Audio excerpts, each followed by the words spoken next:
Hello दोस्तों, स्वागत है आपका मेरे यूट्यूब चैनल पर। मैं आपके लिए आज इलेक्ट्रिशियन ट्रेड के लिए टेक्निकल डबल ई सीरीज़ के लिए वायरिंग सब्जेक्ट से आज का टॉपिक वायरिंग का परीक्षण आपके लिए लेकर आया हूँ।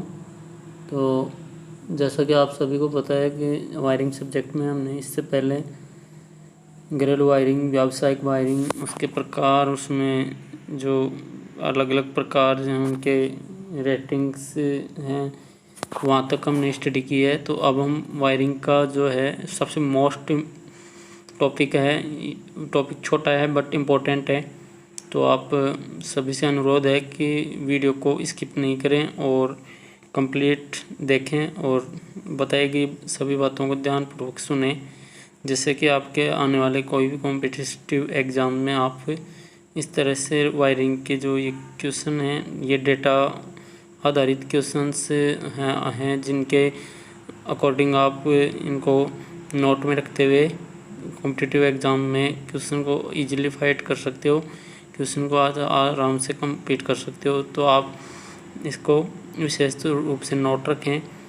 अब आज का टॉपिक की शुरुआत करने से पहले मैं आपसे अनुरोध करता हूं कि अगर मेरे वीडियो आपको पसंद आए तो इनको लाइक और शेयर करें, और लगातार चैनल पर बने रहने के लिए और अपडेट वीडियो देखने के लिए आप मेरे चैनल को सब्सक्राइब ज़रूर करें।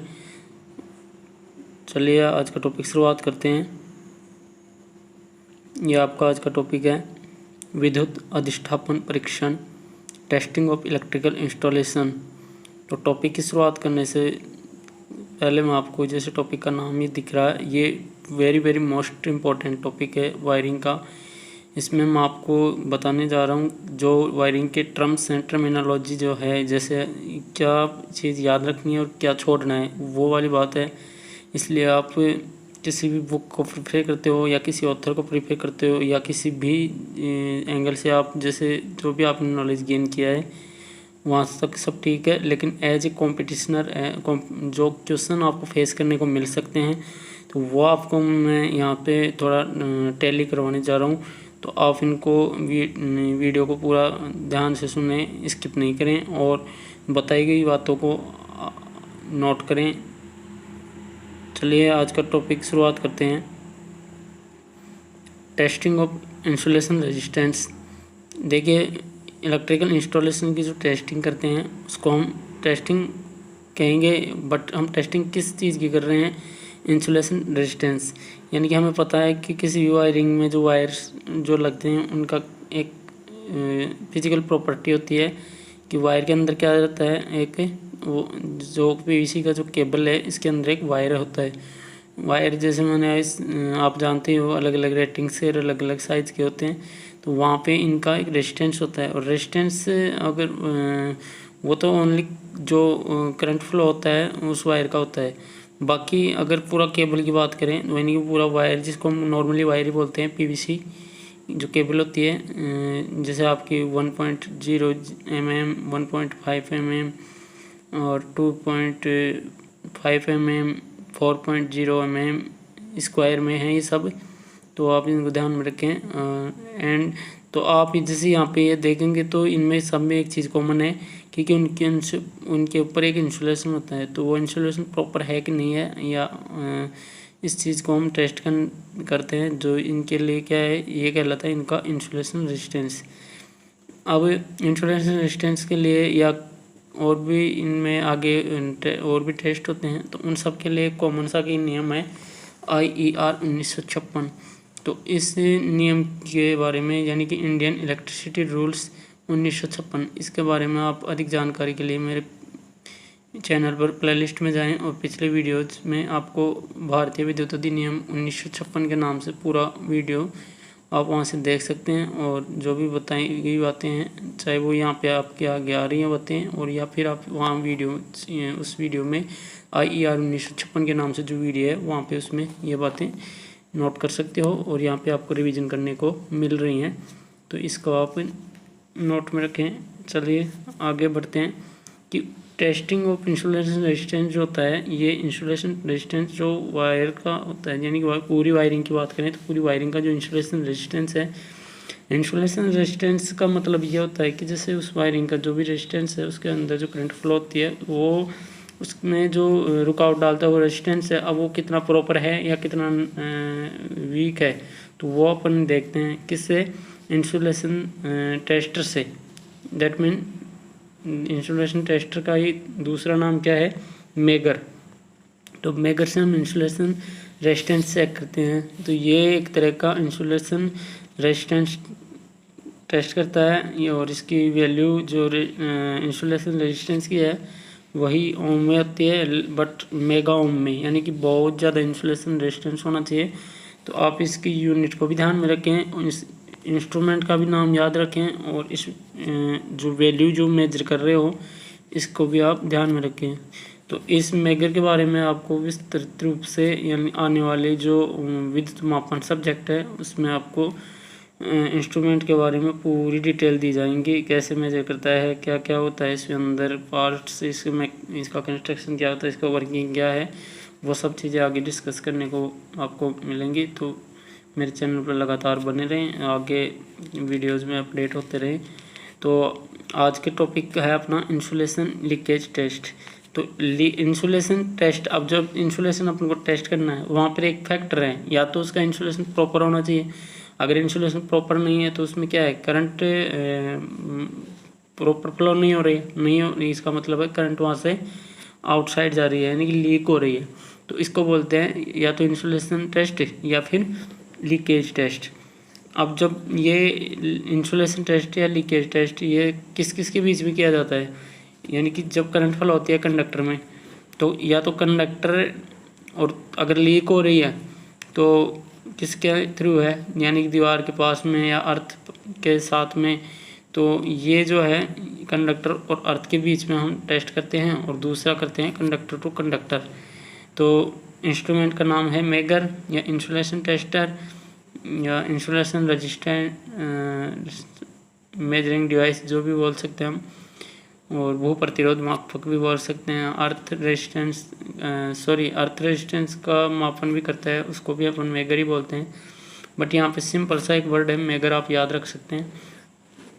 अब जब फर्स्ट टेस्ट की बात करें हम कंडक्टर एंड अर्थ की, तो इसको इंस्टॉलेशन जो अपन ने कर रखा है, यानी कि जो भी जितना भी इंस्टॉलेशन जो भी वायरिंग है उसमें क्या है, कंडक्टर। तो कंडक्टर से और अर्थ के रेस्पेक्ट में हम जो टेस्ट करते हैं उसको कंडक्टर एंड अर्थ बोला है।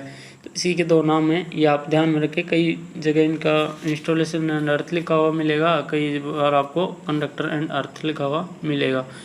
अब जब IER 49 में भी आपको एक पॉइंट नोट करवा रखा है, तो यहाँ पे आप IER 49 को भी आप मेरे भारतीय विद्युत अधिनियम में आपको पॉइंट रिकवर करने को मिलेगा। तो वहाँ से आप इस पॉइंट को नोट करें, और आप वहाँ से समझ सकते हो अच्छी तरह से, पूरी डिटेल से दिया गया है। यहाँ पे हम सिर्फ वैल्यूज़ की बात करेंगे, कैसे ये वैल्यूज़ निकाली जाती हैं और कैसे इनको काउंट किया जाता है। तो देखिए आप यहाँ पे कि हम इंस्टॉलेशन और अर्थ के बीच में क्या करने जा रहे हैं, लीकेज करंट निकालेंगे। मान लो 2 एम्पियर की करंट फुल लोड करंट है और सिस्टम है 230 वोल्ट का, यानी कि जैसे LT सिस्टम है जिसको हम लो वोल्टेज सिस्टम बोलते हैं, ये लो टेंशन LV सिस्टम में। तो यहाँ पे लीकेज करंट जो है वो होती है सप्लाई वोल्टेज बटा इंसुलेशन रेजिस्टेंस। ये मान के चलो कि 230 वोल्ट है सप्लाई वोल्टेज, और इंसुलेशन रेजिस्टेंस जो आपने मेगर से मापा है वो है 0.575।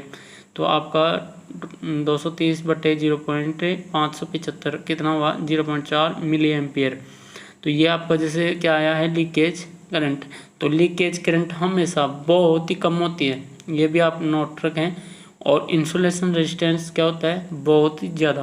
तो ये होना चाहिए, यानी कि इंसुलेशन रेजिस्टेंस बहुत ज़्यादा होना चाहिए, ताकि वायरिंग में हमारे जो कंडक्टर लगे हुए हैं वो सेफ हो सकें। या लीकेज करंट जो है वो बहुत ही कम होनी चाहिए, ताकि हमारी इंस्टॉलेशन जो वायरिंग की जो है वो सुरक्षित रह सके। तो दोनों बातें एक ही हैं, चाहे आप लीकेज करंट के लिए बोलो या इंसुलेशन रेजिस्टेंस के लिए बोलो। मिनिमम इंसुलेशन रेजिस्टेंस इतना होना चाहिए, यानी कि इससे कम नहीं होना चाहिए। कहने का मतलब अभी जब अपन ने मेजर किया है, इसमें मापा है, तो यहाँ से जैसे इसका इंसुलेशन रेजिस्टेंस 0.575 मेगा ओम मतलब ये रेजिस्टेंस की जो यूनिट है लीकेज करंट की तो होती है मिली एम्पियर, बहुत ही कम मान की करंट। और इंसुलेशन रेजिस्टेंस की यूनिट होती है मेगा ओम, यानी कि बहुत ही ज़्यादा रेजिस्टेंस। इस तरह से आप दोनों चीज़ों को समझ सकते हैं। और अभी मैंने जो बार बार ये रिपीट किया है, इसको आप वीडियो को अच्छे से बार बार रिपीट करने से अच्छा यही है कि आप इसको वैल्यूज़ को देखें और समझें। चलिए आगे बढ़ते हैं। पूरी वायरिंग का इंसुलेशन रेजिस्टेंस, यानी कि अब अगर अपन पूरी वायरिंग की बात करते हैं, मान लिए मेगर से आपने कहीं पे भी मेजर किया हो, वैल्यूज अलग अलग डिफरेंट आएंगी अलग अलग सेक्शन में। लेकिन आप जैसे पूरे वायरिंग इंस्टॉलेशन का मेजर कर रहे हो, तो वहाँ पे आपका टोटल फाइनल मेजरमेंट होना चाहिए रेजिस्टेंस 3 मेगा ओम से कम नहीं होना चाहिए। 3 मेगा ओम से कम नहीं होना चाहिए, यानी कि पूरी वायरिंग का। तो आप ये बिल्कुल ये बात पूरी तरह से नोट आउट रखें। और सिस्टम वोल्टेज से 2 गुनी वोल्ट तक का मेगर होना चाहिए, यानी कि सिस्टम वोल्टेज मान लीजिए आपका 230 वोल्ट है, तो वहाँ पे आपका ये होना चाहिए मेगर आपका 460, यानी अप्रोक्सीमेट 500 वोल्ट का, यानी कि 250 वोल्ट अगर आपका ये सिस्टम है, यानी कि वायरिंग में आपका 250 वोल्ट है, तो आपका मेगर टेस्टिंग के लिए होना चाहिए 500 वोल्ट का। अगर आप वायरिंग में मेजर करने जा रहे हो 500 का, तो 1000 का मेगर होना चाहिए। अगर आप मेजर कर रहे हो जैसे 3 फेज सिस्टम में आपका 415 वोल्ट होता है, यानी अप्रोक्सीमेट 500, तो आपको 1000 वोल्ट का मेगर का टेस्ट करना होगा। 1000 वोल्टेज पे मेगर टेस्ट करेंगे। अगर BIS के नियमों की बात की जाए, तो यहाँ पर लीकेज करंट है जो फुल लोड करंट की 1/5000 से अधिक नहीं होनी चाहिए। कहने का मतलब अगर आप जैसे इसमें आपने मैं ऊपर दिखा देता हूँ आपको, अगर लीकेज करंट की बात करें तो आपके 2 एम्पियर, यानी कि फुल लोड करंट का बट्टा 5000, यानी कि 2/5000 का मतलब हुआ 0.4 मिली एम्पियर। मैंने ये दोनों तरह से कैलकुलेशन करके दिखाई है आपको। वोल्टेज अपॉन इंसुलेशन रेजिस्टेंस के रेस्पेक्ट में भी करंट आई है। और आपका ये जो BIS का नियम है कि भाई फुल लोड करंट का 5000 का वहाँ भाग से ज़्यादा नहीं होनी चाहिए, तो ये भी आपके 2/5000, इस तरह से भी ये दोनों वैल्यू एक ही आ रही हैं, तो ये आप यहाँ से कंफर्म कर सकते हैं। दूसरा पॉइंट है कि अच्छा इंसुलेशन है तो लीकेज करंट कम रहेगी, और अगर बैड इंसुलेशन है तो क्या रहेगा, लीकेज करंट ज़्यादा हो जाएगी, यानी कि ये वाली कंडीशन ठीक नहीं है। अपन को क्या चाहिए, अच्छा इंसुलेशन चाहिए। अच्छा इंसुलेशन हमारे पास उपलब्ध है, यानी कि वायरिंग प्रॉपर है, तो आपका लीकेज करंट बहुत ही कम रहती है, यानी कि मिली एम्पियर में पॉइंट वैल्यू में, ठीक है। और अगर जैसे ही आपका इंसुलेशन कमज़ोर है, वायरिंग पुरानी हो गई, तो हम कभी टेस्ट करते हैं तो इस तरह से आपका इंसुलेशन को कमज़ोर समझा जाएगा और आपका लीकेज करंट क्या होगी, पहले की अपेक्षा, यानी पहले आपने जो टेस्टिंग की थी उससे ये ज़्यादा मिलेगी और वायरिंग में फॉल्ट होने के चांसेस बढ़ जाते हैं। इस तरह से अब इंसुलेशन करंट की तो बात हो गई। इंसुलेशन प्रतिरोध होता है कि जैसे कोई भी वायरिंग का 50 बटे प्रति बिंदुओं की संख्या। अगर पॉइंट्स जो सॉकेट्स हैं, स्विचेज हैं, उन सबको हम क्या बोलते हैं, बिंदु। तो आउटलेट्स, यानी सॉरी मैंने यहाँ पे पॉइंट भी मेंशन किया है, तो आउटलेट्स बोल सकते हैं हम, आउटलेट्स एंड पॉइंट्स बोल सकेंगे। तो यहाँ पे 50 का 20 का जो पॉइंट है, यानी कि 50/20 है, तो ये 2.5 मेगा ओम आ रहा है। तो 2.5 मेगा ओम इसका क्या है, इंसुलेशन रेजिस्टेंस, यानी कि इससे कम नहीं होना चाहिए। किसके लिए, 20 पॉइंट्स के लिए। अगर मान लीजिए आपके पॉइंट्स कम है तो आपका वैल्यू क्या आएगा, ज़्यादा आएगा।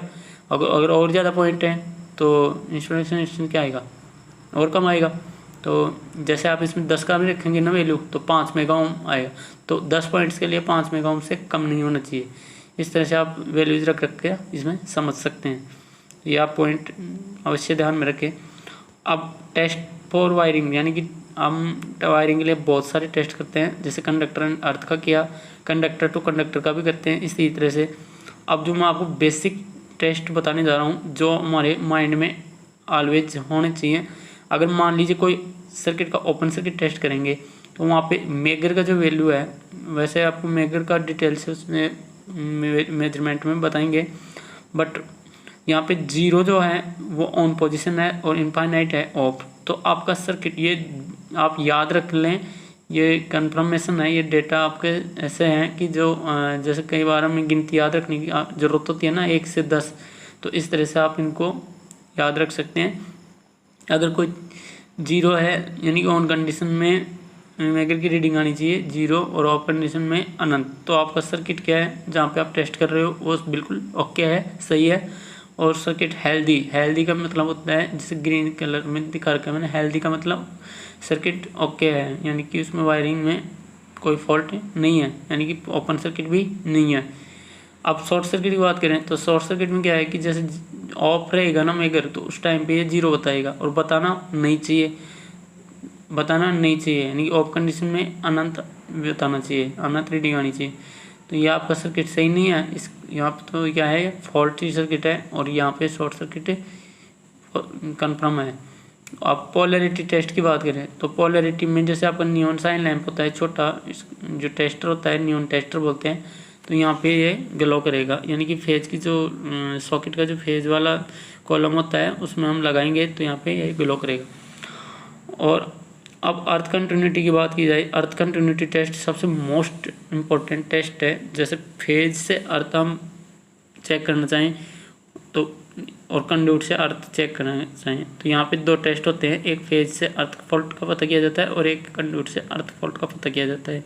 ये होना नहीं चाहिए, यानी कि अर्थ जो है हमारा प्रॉपर अर्थ वायर के थ्रू अर्थ पॉइंट से सॉकेट के अर्थ पॉइंट से होता हुआ और लास्ट जो आपका टर्मिनल है वहाँ तक कनेक्ट होना चाहिए। तो वहाँ पे अर्थ फेज एंड अर्थ की बात की जाए और कंड्यूट एंड अर्थ की बात की जाए। वायरिंग में जैसे कंड्यूट लोहे के पाइप हैं या जहाँ पे नट बोल्ट थ्रेड्स वगैरह जहाँ पे कपलिंग वगैरह है वहाँ से अर्थ वायर अंदर से गुजरता हुआ जाता है, तो वहाँ पे भी आप क्या होगा कंड्यूट से आपका प्रॉपर शेप होना चाहिए। तो यहाँ पे जैसे अगर रीडिंग 0 आती है तो अर्थिंग प्रॉपर है और रीडिंग अगर अनंत आती है तो अर्थिंग टूटी हुई है। इसका मतलब क्या है, अर्थिंग टूटी हुई है यानी कि अर्थिंग का जो वायर है जो सॉकेट की तरफ से जा रहा है और या ग्राउंड की तरफ जो जा रहा है वो वहाँ बीच में टूट गया है और जो अर्थ फॉल्ट होने के चांसेस वायरिंग में कंफर्म है। तो इस तरह से आप देख सकते हो। और इसकी जो वैल्यू है वो 1 ओम से ज़्यादा नहीं होनी चाहिए। वैल्यूज जैसे ये वायरिंग के रेस्पेक्ट में दी गई है यहाँ पे, तो 1 ओम से ज़्यादा नहीं हो। और अगर हायर वैल्यूज की अपन बात करें तो वो अलग अलग होती है, जैसे आपके पावर स्टेशंस पर इसकी वैल्यू और भी कम होती जाती है, यानी कि जितना ज़्यादा वोल्टेज का सिस्टम होता है वैसे वैसे इसकी वैल्यू क्या है कम होती जाती है। और मेटल का यहाँ पे अर्थ होना चाहिए, यानी कि जितने भी जो अपने वायरिंग में मेटालिक पार्ट हैं वो सब अर्थिंग होने चाहिए, प्रॉपर अर्थ होने चाहिए, अर्थ वायर के थ्रू कनेक्ट होने चाहिए। तो इस तरह से मैं आशा करता हूँ आज का वीडियो आपको समझ में आया होगा। वीडियो पसंद आया हो तो लाइक और शेयर ज़रूर करें और चैनल को सब्सक्राइब करें। आज के लिए इतना ही, धन्यवाद।